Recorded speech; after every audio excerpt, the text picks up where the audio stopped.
Son las 8 de la mañana, 37 minutos. A principios del año pasado, el Poder Ejecutivo promulgó la ley de pensión a las víctimas de delitos violentos y luego, mediante decreto, reglamentó esa ley. Se trata de una ley, un articulado bastante discutido, bastante analizado por todos los partidos políticos y que de alguna manera reunió consenso entre todas las colectividades partidarias con representación parlamentaria. Allí se establece pensiones de 6 BPC, de 6 bases de prestaciones y contribuciones a las familias, a los familiares de las personas que son, por ejemplo, asesinadas, a las víctimas de los homicidios, a las familiares de víctimas de homicidios, pero también a aquellas personas que son dejadas, por ejemplo, en una situación de incapacidad total y absoluta, producto, por ejemplo, de algunos delitos violentos como copamientos o rapiñas. Se trata de una ley, como decíamos, que implica la conformación de una comisión asesora que resuelve cuándo se otorga o no esa pensión que es solicitada. Está conformada, por ejemplo, por representantes de la Suprema Corte de Justicia, del Ministerio del Interior y por personal técnico del Banco de Previsión Social. Hace tiempo que queríamos hacer esta nota porque de alguna manera marca también, digamos, y amplifica lo que muchas veces simplificamos de los alcances de la actividad del Banco de Previsión Social. Siempre pensamos, el imaginario está allí en las jubilaciones y pensiones, pero hay una atención social también que está derivada en casos como, por ejemplo, estos, ¿verdad? Estamos en línea con el presidente del Banco de Previsión Social, Ernesto Murro. ¿Qué tal, Ernesto? Buen día. Buen día, Jorge. Un gusto. Igualmente. Un gusto estar con ustedes. Un gusto volver a poder comunicarnos a través del programa, comunicarnos con la audiencia. Muchas gracias. No, gracias a ti, Ernesto. Bueno, primeras consideraciones. ¿Cómo va esto? Que es una experiencia en el mejor sentido, lo digo, ¿no?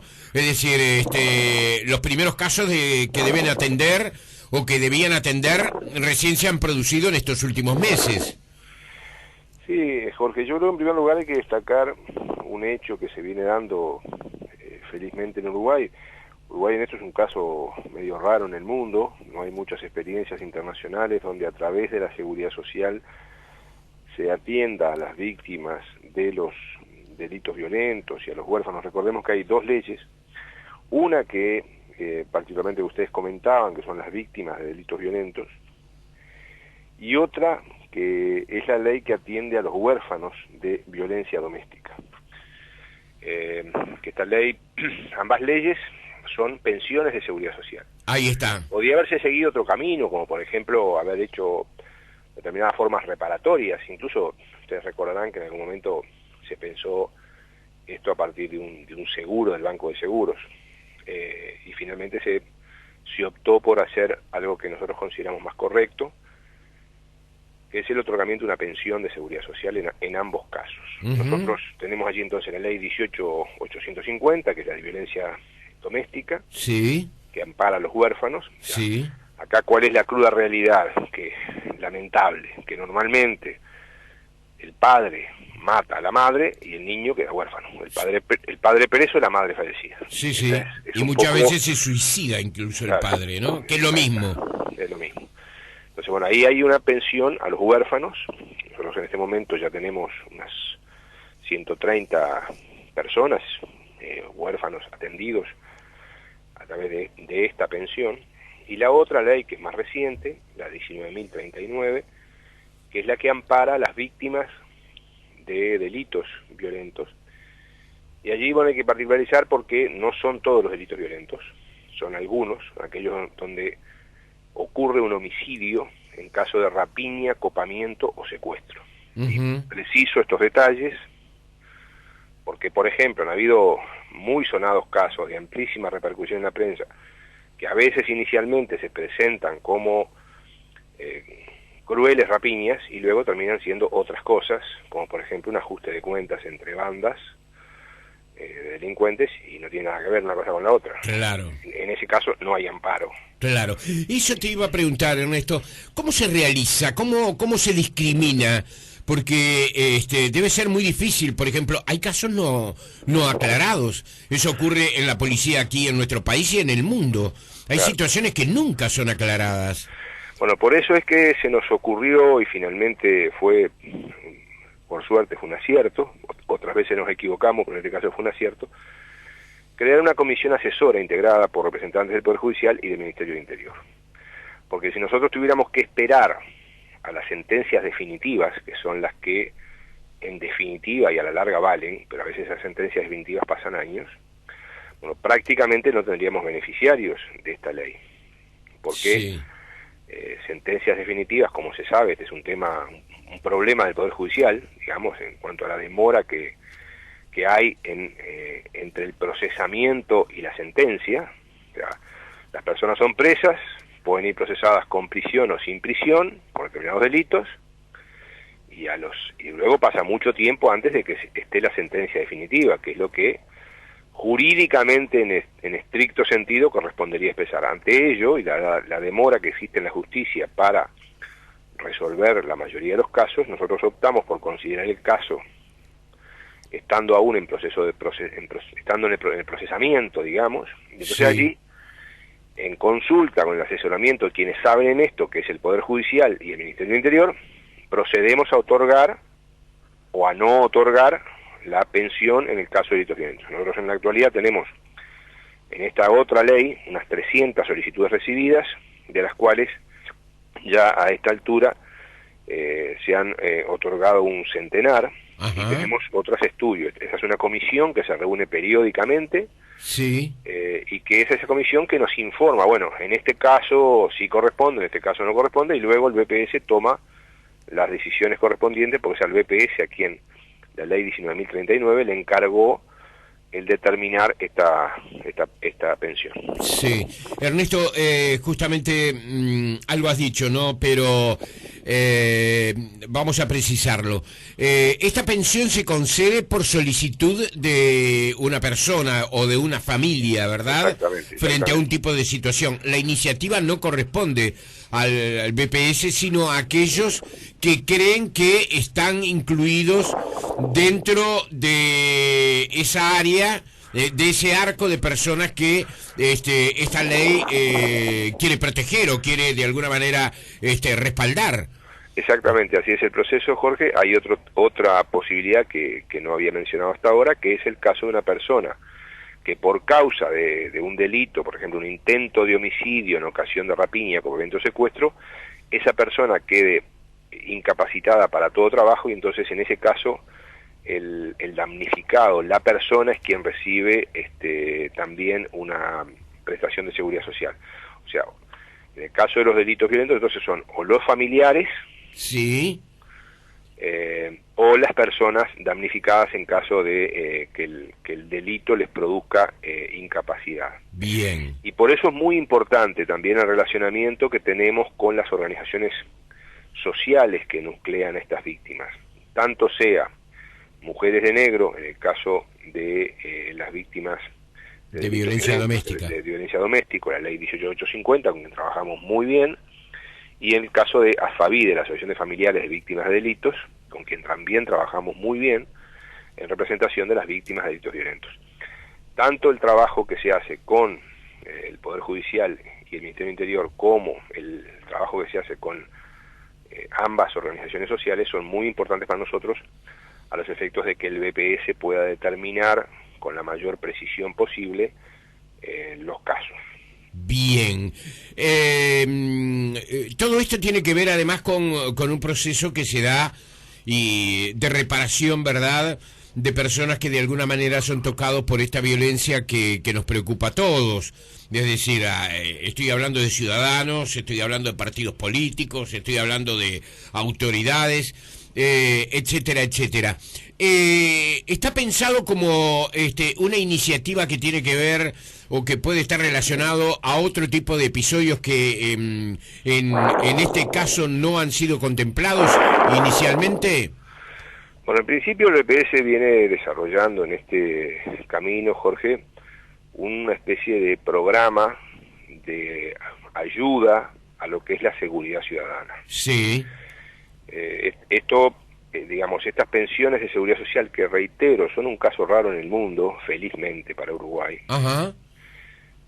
Son parte de un proceso, digamos, nosotros, por ejemplo, a ver, te lo confieso, Jorge, nosotros insistimos con que esto fueran pensiones de seguridad social. Recuerdo Vuelvo a recordar el caso que inicialmente habían como 2 proyectos, uno de ellos otorgaba un seguro comercial en el Banco de Seguros a las víctimas de delitos. Y bueno, nosotros allí peleamos un poco en la interna para que esto fuera una pensión de seguridad social, porque nos parecía que era el mecanismo más adecuado y así lo terminó resolviendo el Poder Ejecutivo y el Parlamento. Pero junto a eso venimos haciendo otras cosas. Por ejemplo, es bastante conocido el proyecto Cordón Seguro con el Ministerio del Interior, donde se instalaron unas 40 cámaras de seguridad en los alrededores del BPS en toda la zona del Cordón.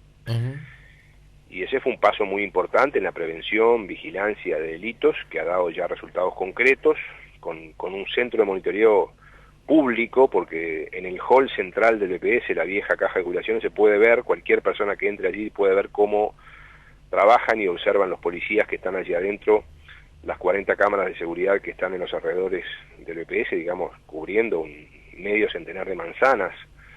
Y bueno, y esto está siendo continuado por otros proyectos del Ministerio del Interior. Hace pocas semanas apoyamos un proyecto similar, en este caso un apoyo económico, en la ciudad de 33. Sí. La semana pasada nos reunimos en esa cosa preciosa que tiene el BPS en Raigón, que es la colonia de vacaciones, con representantes de la policía comunitaria de todo el país, y estamos en un proyecto allí para un proceso de educación en seguridad ciudadana para los habitantes de los complejos habitacionales del BPS. Recordemos que el BPS administra hoy 7.000 soluciones habitacionales en 227 complejos de viviendas en todo el país, y esta gente mayor de edad, de bajos ingresos, que vive muy sola, y bueno, se van a hacer cursos de capacitación en seguridad ciudadana en todos los complejos habitacionales en 2014-2015, en un convenio que hemos hecho con el Ministerio del Interior y la Policía Comunitaria. Entonces, digamos, es parte de este proceso lo que estamos haciendo, por ejemplo, el aumento de la seguridad de nuestros locales. Nosotros estamos unificando todos los locales del BPS en todas las ciudades del Uruguay, en un solo local. La historia del BPS es una historia de acumulación de distintos organismos, y bueno, hoy estamos facilitando a la gente ser atendida en cada ciudad. Atendemos en más ciudades que antes y más pueblos que antes, pero en cada pueblo, en cada ciudad, un solo edificio con mejores condiciones de trabajo para nuestros trabajadores y fundamentalmente de tratar de tener mejor atención para la gente. Esto también ayuda en ese sentido y bueno, por eso te decía, es parte de un proceso, como estamos apoyando en otros sentidos, porque también están relacionados con como es la seguridad en el tránsito. El EPS es uno de los apoyos que tiene la Unidad Nacional de Seguridad Vial, en particular en la seguridad de los peatones, el de los motociclistas, que son los dos colectivos de mayor siniestralidad en el Uruguay. Recordemos que además la siniestralidad se concentra particularmente en los adultos mayores y en los motociclistas jóvenes, y bueno, allí hemos también hecho un apoyo en ese sentido. O sea que, ¿por qué nos preocupa esto? Porque queremos que la gente viva más y mejor. O sea, a diferencia de lo que alguna vez dijo algún primer ministro japonés, ojalá que los viejos se mueran antes, o a diferencia de lo que dijo otra barbaridad un gerente de una tabacalera, el tabaco ayuda a reducir la expectativa de vida. Bueno, nosotros queremos que la gente viva más y mejor. Está muy bien esto, Ernesto. Ernesto, alguien me pregunta en cuánto consiste materialmente la indemnización, la pensión, ¿verdad? Que viene a ser como una especie de indemnización para aquellos que han sido víctimas de hechos violentos. Son 2 montos los que tenemos, Jorge. Si me vas dando unos minutos voy buscando. Sí. Porque hay un monto para la pensión de huérfanos, de violencia doméstica, y hay un monto para las víctimas de delitos violentos. En el artículo 4 de la ley de pensión a las víctimas de delitos violentos se señala 6 BPC. No tengo claro en cuánto está la BPC en este momento. Hoy acá encontramos. Son, en el caso de las víctimas de violencia doméstica, los huérfanos, que son menores de edad, 6.852 pesos por mes. Y en el caso de las víctimas de delitos violentos son 16.914 pesos. En este caso, en el primer caso son menores y en el segundo caso son personas mayores fundamentalmente. Claro, por chico, ¿verdad? Por ejemplo, por persona. Ahí está, por persona siempre estamos hablando. Por persona y por mes. ¿Y cómo se discrimina, por ejemplo, cuando ha quedado, por ejemplo, una familia, digamos, son más de un integrante los No, que... este es el monto que se otorga por esta prestación. Claro, pero lo que te pregunto, Ernesto, es lo siguiente. Por ejemplo, cuando hay menores, ¿no? Pensemos en lo clásico, en lo que era la familia tradicional. Es decir, un matrimonio y 2 hijos, pensemos así. Fallece el esposo víctima de un hecho violento y queda la señora y los 2 chicos. ¿Hay una pensión para la mamá y para los chicos o una sola pensión? Es la familiar, ¿verdad? Sí, no. En ese caso es un monto que se otorga a la familia. Ah, a la familia. Exactamente. Bien. Que es el equivalente a los 16.914 pesos que usted decía. Exactamente. Bien, Ernesto, te agradecemos por esta información. Ernesto, hace mucho tiempo que estás en el BPS.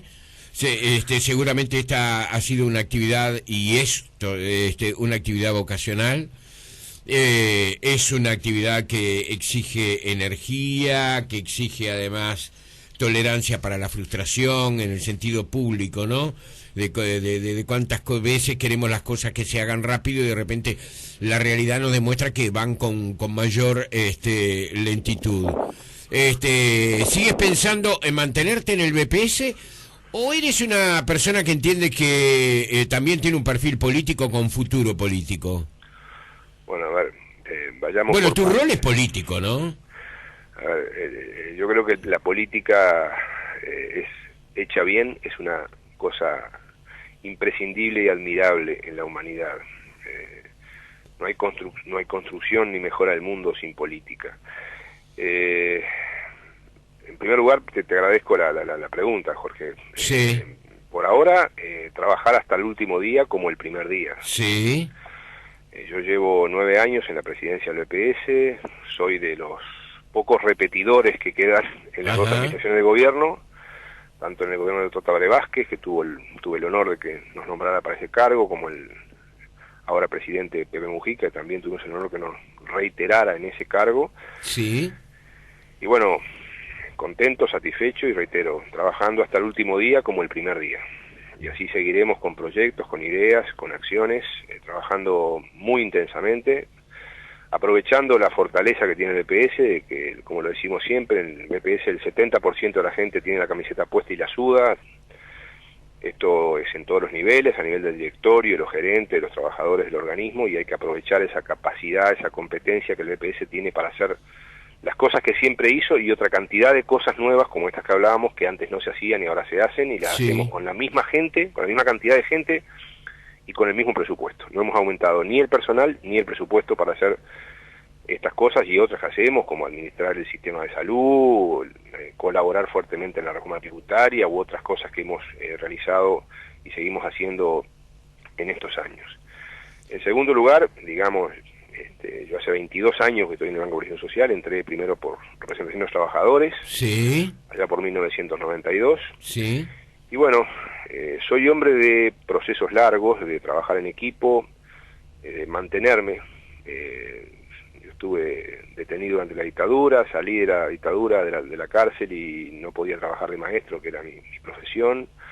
Me metí en una fábrica, trabajé 15 años en una fábrica y me gustaba mucho el trabajo en la fábrica. Y un día terminé en esto por decisión de un ilustre uruguayo, don Pepe Delía, y otros compañeros que me propusieron para este cargo, y ahora, bueno, hace 22 años que estoy acá, y es lo único que hago, digamos.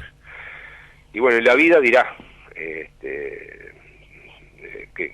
cuál es el futuro. Los directores del EPS no podemos ser candidatos a nada, ni a edil número 54, tercer suplente. Resignan muchas cosas que tienen que ver con el destino político, ¿no? Y bueno, yo creo que esa es primero es una disposición constitucional, por tanto, nosotros lo que vamos a hacer es aquellas cosas que entendamos que sirvan para, bueno, seguir mejorando la calidad de vida de la gente, redistribuir la riqueza, mejorar la justicia social, mejorar la gestión pública y bueno,